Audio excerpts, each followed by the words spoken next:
We humans think we're pretty clever with all our gadgets. We've built some incredible tools to sense the world around us. But are we really the best? Well, today, we're going to explore the world of animal senses, and I think you're going to be shocked by what nature has already perfected. I mean, we should be proud, right?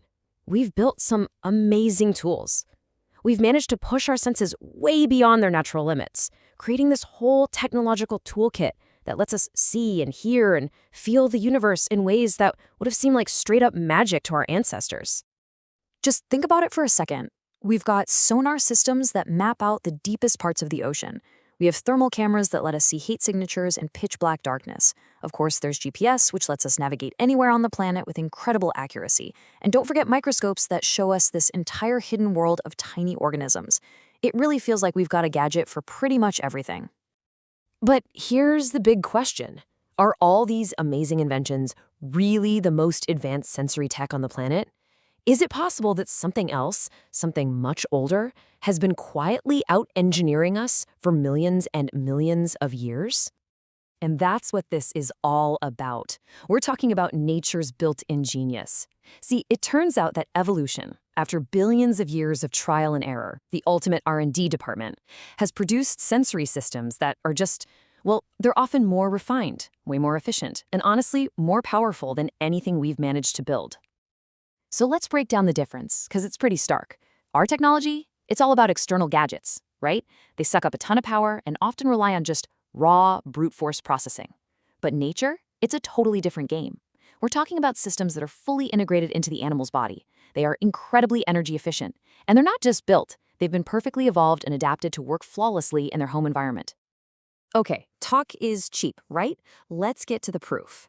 We are about to dive into 3 amazing case studies. Think of them as glimpses into nature's own R&D lab. And honestly, these examples are going to make our best gadgets look kinda clumsy.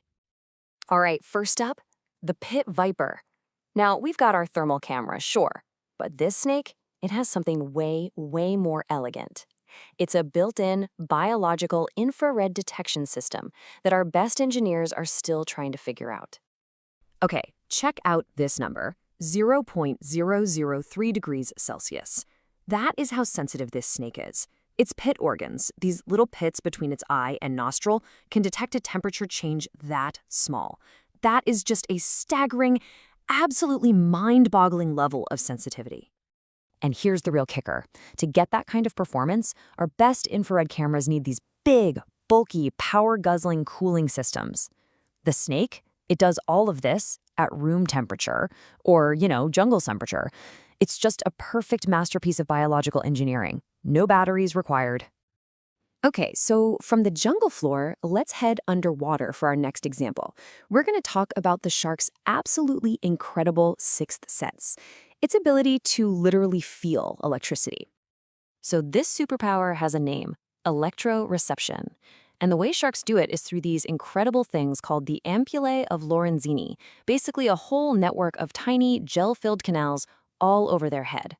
You can think of it like a web of super sensitive electrical antennas that are constantly tasting the electricity in the water around them. And when I say sensitive, I mean it's just off the charts. Picture this.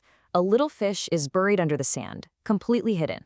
A shark can detect the tiny, minuscule electrical field from that fish just twitching a muscle. We're talking about a billionth of a volt. There's just no human-made sensor that can reliably do that in the messy, electrically noisy environment of the ocean.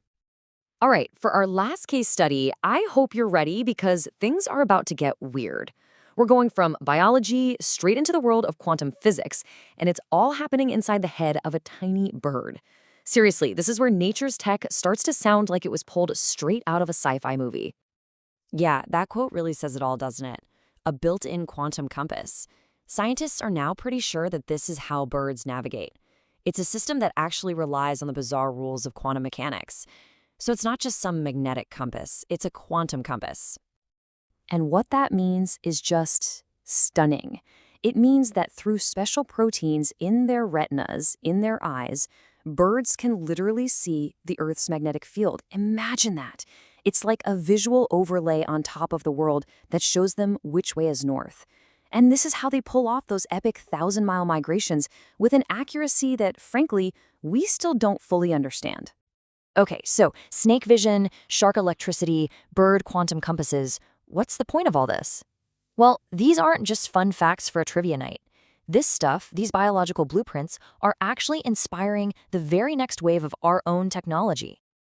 Yeah, there's a whole field dedicated to this, and it's called biomimicry. And the idea behind it is actually really simple, but also really profound. It's the idea that, hey, maybe the best solutions to our biggest engineering problems have already been solved by nature. We just need to be humble enough to pay attention, to look, to learn, and to copy. And this isn't some far-off future idea. It is happening right now. You've got engineers looking at how bats use echolocation, trying to build better drones that don't crash in crowded spaces. You've got teams trying to mimic that shark sense for more advanced underwater navigation. And yep, you guessed it, they're desperately trying to copy the Viper's thermal vision to build better, more efficient thermal cameras without all that cooling gear. It really all comes down to this one powerful idea. For everything we've accomplished, for all the amazing things we've built, we have to remember, evolution has been the planet's greatest engineer for billions of years. Its R&D department never sleeps, its designs are tested, refined, and perfected in ways that our best computer models can only dream of. And so that leaves us with one last question to chew on. We've talked about heat vision, electrical senses, quantum compasses. Incredible stuff. But if these are just the superpowers we've managed to figure out so far, what other natural, mind-blowing technologies are still out there, hiding in plain sight, just waiting for us to discover them?